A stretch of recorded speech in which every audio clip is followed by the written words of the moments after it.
Ned, slightly unfortunate timing. Just before we came on air, the Twitter site has gone down. Can you give us any updates on what's happening there? Well, we don't have an update yet, but we know that Twitter is so important to so many people all around the world to find out what's happening in the world and what people are talking about, and so we hope to have it fixed soon. One thing they were talking about today was obviously President Trump has his social media summit. Twitter, Facebook, not there. Were you guys invited? I think this was more for people who use the services than it was for the companies themselves. As you know, we spend a lot of time talking to government officials all over the world to make sure that they know our priorities, so to make sure that they know how important health of Twitter is to us.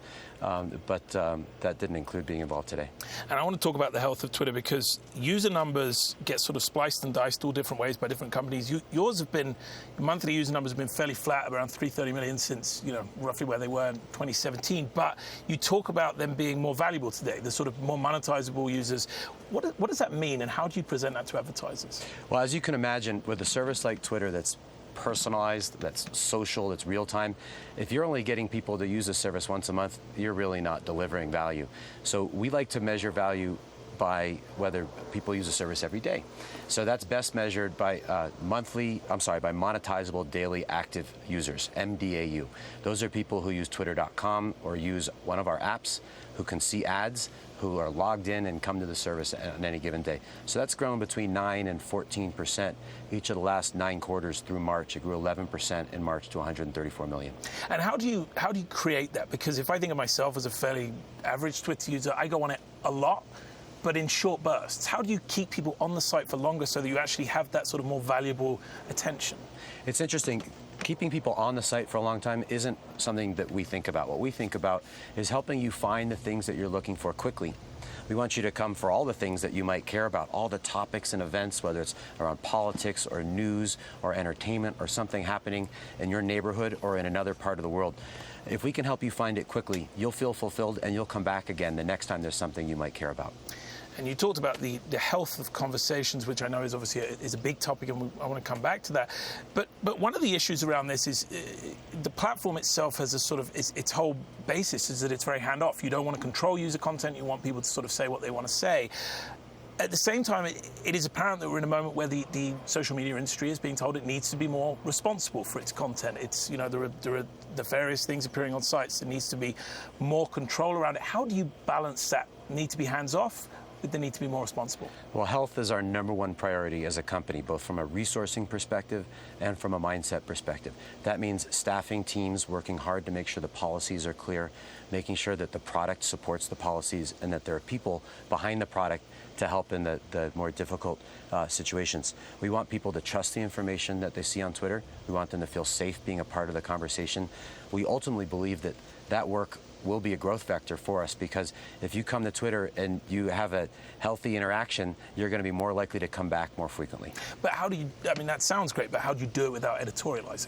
Well, we do it through making sure that we eliminate spammy and suspicious behavior.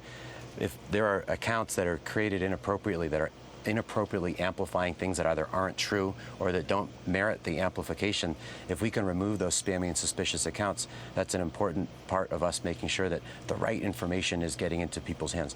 One of the other things that's great about Twitter is that it's a public service. Just about everything that happens on Twitter can be seen by everybody else. That means that it can often correct itself. People can see things on Twitter that may or may not be true, and they can opine about them, they can offer their perspective about them, they can correct them if they don't believe they're true.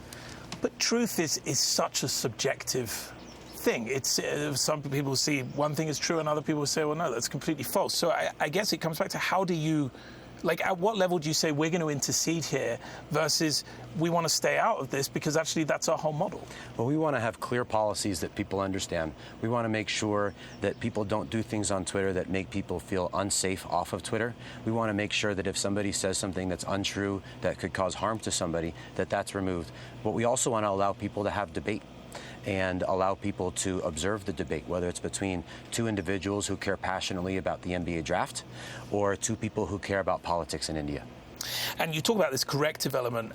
Is there anything you can do as a platform to sort of to promote that, to make that a bigger part of the conversation when this stuff is being published that's inaccurate and someone else can actually address that in real time?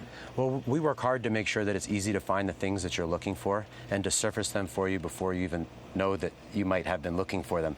And if we can help you find the things you're looking for, and if we can make the conversation easier to follow, which is a lot of the work that we're doing this year, then you're more likely to participate in that conversation. Sometimes that might be to agree, other times it might be to correct.